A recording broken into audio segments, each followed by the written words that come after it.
questions why.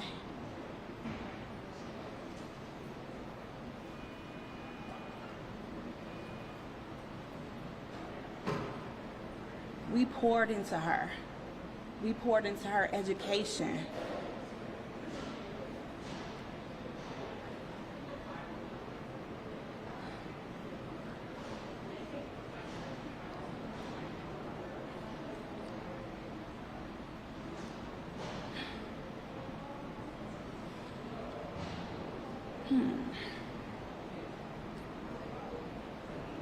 But as I said in that courtroom today, the people I really felt sorry for was those boys. I felt sorry for them because nobody obviously didn't pour into them. Nobody told them that they were loved. Nobody told them that you can do anything, like I constantly preach to my daughters. My daughter was 24. Criminal justice was her background. She graduates May 13th from Loyola. Education is what we preach.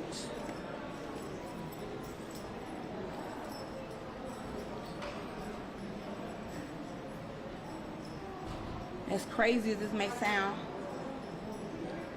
I pray for their family. I really, really do. I pray for their family. Anytime you can shoot somebody and say, that was my work, what kind of human would say that about another human being?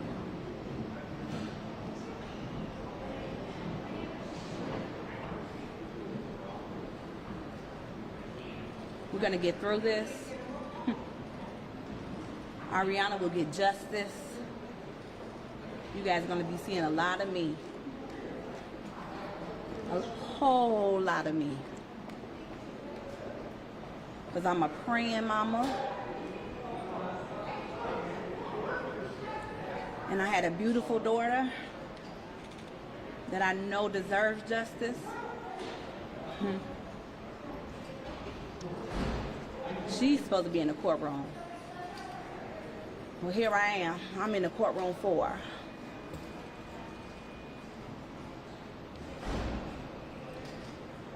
God is good. Keep praying for us. What will justice look like in this case for your eyes? Justice to me is life, a life sentence. That's justice for us. Nothing brings her back, but does this give you some measure of closure of relief? I think the hole in our hearts will never be closed. It just won't close. We're a tight-knit family. We did everything together. We did everything together. We're talking about a missing person. We planned so much. We planned trips together. We planned graduations party together. We're missing someone. It's always going to be a hole that can't be filled.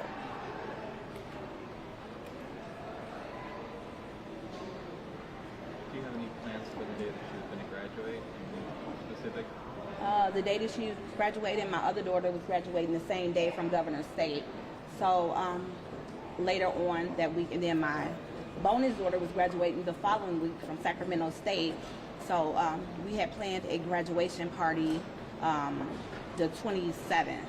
So we were getting everything together for that. And as usual, Ariana was saying, "Ma, you're doing too much." That's me. I'm the overtop mom. I'm the mom that, even at 24 years old, I wanted to see where my baby was at, who she was with, what they were about, what their parents were about. The one thing I can say is that I know that we gave our all, and my baby is in a better place, and we're going to get through this. Thank you guys for being patient with me. I just had to process it all. Thank you for the platform. Thank you so much for sharing your stories, for the brief time you. Thank you, guys. God is in John, do you have control. anything you want to say?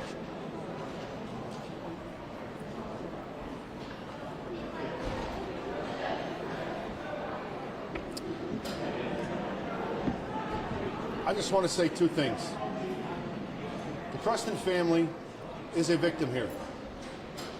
They aren't the only victim. This city is loaded with victims every day. We forget about the victims. This system is broken. You look at the extensive records of every one of these offenders, and every time they begin a second, third, fourth, fifth, sixth chance. And we keep saying they're going to change, and they don't. Until there is hard accountability from the beginning, we're going to have more victim situations like, sadly, this. Ariana could have easily might not have been the first victim that night as far as being murdered. The first victim in their crime spree was a concealed carry license holder who had a weapon that she decided to leave in her car. If she had pulled her weapon out that night, she probably would have been the first one murdered that night. But Ariana stood her ground. She did what police were trained to do: defend herself, take action. She paid for it with her life, but we got 4 hardened criminals off the street, hopefully for the rest of their life, and maybe stop some other families from suffering what the Preston family and the CPD family is now experiencing.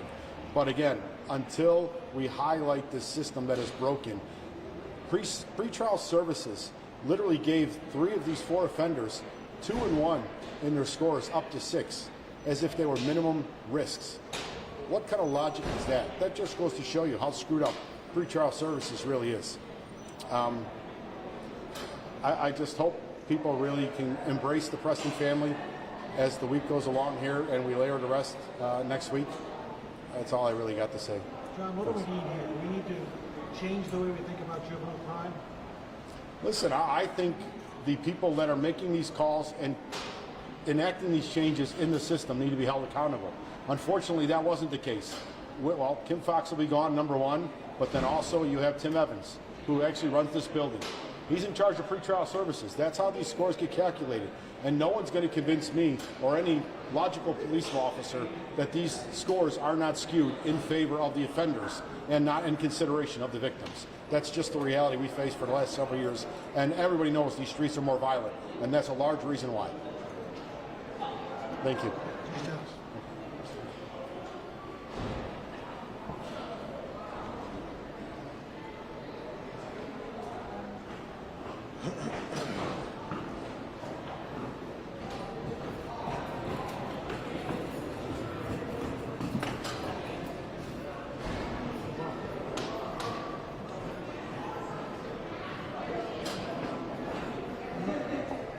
Come this way. Go ahead.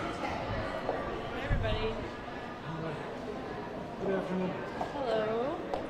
It's a long one, okay? Do we all want to read the whole thing or just have the same? What do you, I mean, I'm not going to read the background. I'll leave that off and like the legal stuff in the end. My colleagues, the part where she talks about the crime spree at the end. Yeah. The background, no, the criminal history. Not the criminal history, but the part about the victim 6, pick it up at the victim 6 in Preston matter. You want me to start from there or go the whole Is that thing? okay? Pick it up at victim 6 Preston matter. I think pick it up. Yeah. Pick it up. Copies for us by any chance? Tiandra does. She already has it too. Is that okay? Michelle? So you want me to just start at 6? Or A? Okay. Yeah, that'll save us all a lot of time. Oh, I'm going to have to ad-lib a little bit here. Hold on. She did such a good job. Okay, thank you. I will try. Here we go. Start by saying your name and spelling. Okay, yes. Assistant State's Attorney Ann McCord Rogers, R-O-D-G-E-R-S. Ann is A-N-N-E, McCord, M-C-C-O-R-D. In the early morning hours of May 6, 2023, Officer Ariana Preston had just completed her shift as a police officer for the city of Chicago. Pod video tracked her leaving 727 East 111th Street and returning to her residence. Private residential surveillance captured the victim parking her vehicle. A sedan is visible behind her car.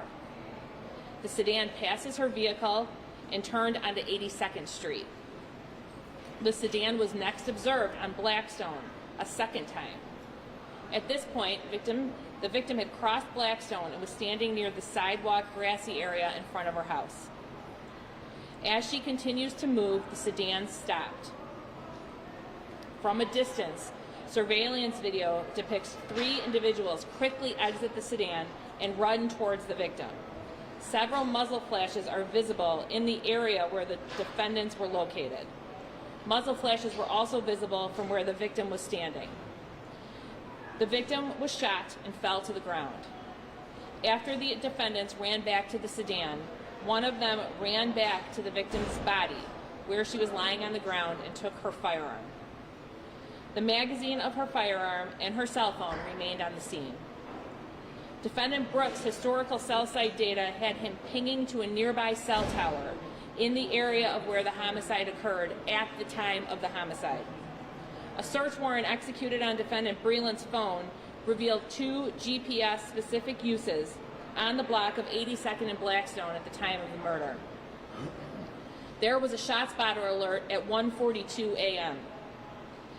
An officer responded and observed the victim on the ground. The officer attempted to render aid to the victim and requested assistance. The officer ultimately transported the victim to the University of Chicago Hospital, where she succumbed to her injuries. The victim had suffered 2 through-and-through gunshot wounds, one to her face and one to her neck.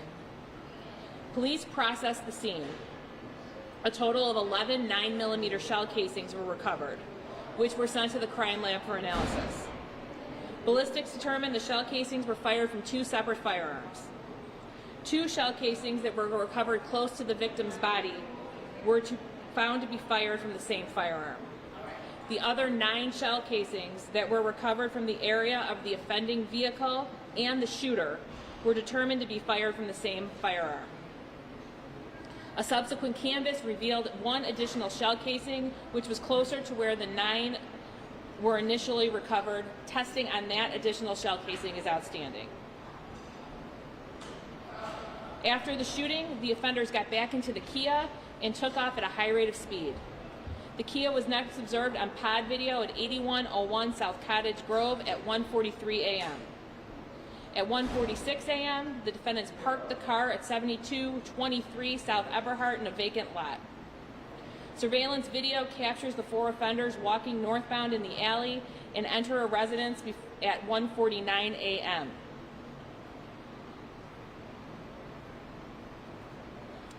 Later video depicts the vehicle distant in the distant, far away video on fire.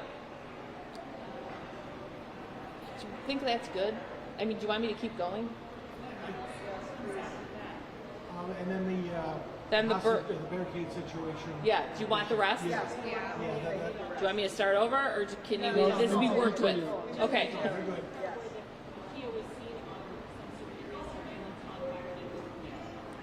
Okay. Why don't I start after the shooting? I cut that paragraph short. I'll go back to there, and then I'll read the rest. How about that? Okay. After the shooting, the offenders got back into the Kia, and the Kia took off at a high rate of speed. The red Kia was next observed on pod video at 8101 South Cottage Grove at 1:43 a.m. At 1:46 a.m., the defendants parked the car at 7223 South Eberhart in a vacant lot. Private video surveillance captured the 4 offenders at 1:48 a.m. walk together northbound up the alley towards the rear door of a residence before disappearing at 1:49 a.m. The female from the white Dodge positively identified defendant Brooks, defendant Buchanan, and defendant Breland from that video. A close family member of defendant Frazier identified him in that same video. A person well acquainted with defendant Buchanan viewed the video and made a positive ID of him. Private surveillance video captures defendant Buchanan and defendant Brooks at 1:51 a.m. walk southbound down the same alley in the direction of the vehicle. Both defendant Buchanan and defendant Breland are identified by the female from the white Dodge in these videos. Distance video captures fire coming from the area of where the car was parked. At 1:53 a.m., Defendant Buchanan and Defendant Breland are captured at the front of 7200 South Roads, walking down the sidewalk. Defendant Breland's phone GPS data shows a location of 7223 South Everhart at 1:58 a.m. The red Kia is subsequently set on fire. 911 calls came in regarding this fire at approximately 2:02 a.m. The Chicago Fire Department responded and extinguished the fire. Later in the day on May 6, 2023, officers were on the scene of the burned Kia. While on scene, officers made contact with Defendant Buchanan's girlfriend, the owner of the white Dodge Avenger. Officers observed the white Dodge Avenger parked illegally with no license plate. The car was towed and ultimately searched pursuant to search warrant. Recovered from the back seat of the car were several identification and credit cards belonging to the victim of the first armed robbery. During the evening hours of May 6, 2023, Defendant Frazier called a friend and made third-party admissions to Officer Preston's murder. In that call, Defendant Frazier asked the friend if he had seen the news about the police officer being killed. Defendant Frazier said that it was his work. The friend inquired about what happened, and Defendant Frazier told him they were out robbing people and they saw a single female in a car. They were going to rob her, but the female shot at them. One of the guys he was with shot back at the cop and killed her. After the phone call, that friend went to the 3rd District Police Department where he provided this information to the police. Detectives arrived and questioned the friend. During the questioning and unsolicited by the detectives, the friend pulled out his phone, called Defendant Frazier on speakerphone, and talked to him in front of detectives. During this phone call, Defendant Frazier made additional admissions to the robbery and the shooting, including details that had not yet been released. On Monday, May 8, 2023, Defendant Frazier's mother learned that the police were looking for her son. Defendant Frazier spoke to his mother on FaceTime and made admissions to participating in the robberies and planning on robbing Officer Preston and being present for her murder. The next day, May 9, 2023, Defendant Frazier's mother again spoke to her son, where he confirmed that the defendants had sold Officer Preston's gun. On May 7, 2023, Defendant Buchanan contacted a former girlfriend. He had dated this girlfriend previously, but they were broken up at the time of the incident and had not spoken in the last month. Defendant Buchanan acted strangely and asked if he could come to her house. Defendant Buchanan then ordered the former girlfriend an Uber, because she did not have a car, to come and meet him where he was. The Uber was ordered, which picked up the former girlfriend and drove her to 7653 South Bishop. Defendant Buchanan got in the Uber approximately 5 minutes later. The Uber was going to take Defendant Buchanan and the former girlfriend to her residence. At that same time, police were conducting surveillance at the location of 7653 South Bishop. Police observed Defendant Buchanan and Brooks exit the residence. Defendant Buchanan got into the Uber. Defendant Brooks returned into the home. Police effected a traffic stop on the Uber at the location of 7619 South Bishop. Defendant Buchanan was seated in the rear passenger seat of the Uber, and his former girlfriend was in the rear driver's side seat. Police opened the door, and Defendant Buchanan crawled over his former girlfriend and exited the vehicle and stated to police that he had a gun on him. The former girlfriend exited the Uber, and an unloaded Glock 19 was recovered on the seat. Defendant Buchanan also had a firearm with an extended magazine and a switch in his waistband. Defendant Buchanan was also wearing a Louis Vuitton belt at the time of his arrest, which was subsequently identified by the victim of the first armed robbery as her belt that was taken during that robbery. As Defendant Buchanan was placed in custody, he started screaming and alerting the other defendants who were still inside the residence at 7653 South Bishop. Simultaneously, officers observed Defendant Breland in an attic window with a blue steel firearm with an extended magazine. A perimeter was set up around the residence. After several hours of standoff and negotiations, Defendant Brooks and Defendant Breland surrendered. A phone was recovered with defendant Breland when he was arrested, which is where the GPS data is coming from. Officers conducted a search of the residence and discovered a blue steel firearm with an extended magazine from the attic where defendant Breland was observed. Forensic analysis was performed on the Glock 19 firearm that was recovered from the back seat of the Uber. Latent prints were recovered from the magazine of that firearm and were identified as belonging to defendant Brooks, defendant Breland, and defendant Buchanan. The 9 shell casings recovered from the scene that were near the offending vehicle all came back to being fired from the same firearm. Of those 9 casings, only 2 were compared to the recovered Glock 19. That comparison revealed that the 2 casings were fired from the Glock 19 that was recovered from the back of the Uber. Testing on the remaining 7 shell casings is yet to be completed. However, previous ballistic testing revealed that all 9 shell casings were fired from the same firearm. DNA testing was also completed on the casings recovered from the scene. The way the testing is conducted is that all the casings are swabbed and tested together, meaning the casings recovered from near the victim were tested along with the casings recovered from near the offending vehicle and shooter. The DNA testing on the shell casing revealed 3 profiles consistent with Officer Preston, defendant Breland, and defendant Buchanan. Defendant Brooks made post-Miranda admissions that he was in the car with the 2 females and the 3 other defendants.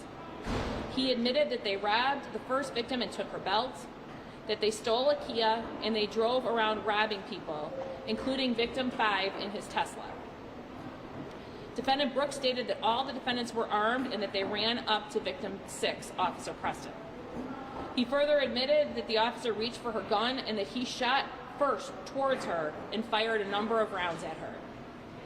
Defendant Frazier also made post-Miranda statements indicating that he was in the white car with the females and the other defendants, that they were looking for a Kia to steal and they found one and stole it. He admitted that they were driving around looking for people to rob. Defendant Frazier admitted to approaching victim 5's Tesla with his co-defendant in the red Kia. Defendant Frazier stated that when victim 6, the officer, was shot, he stayed in the car while the other 3 defendants got out of the car and that they were all armed. He further admitted that they burnt the Kia using lighter fluid. That's it. Thank you. Thank you, guys. It's a big help. Thank you.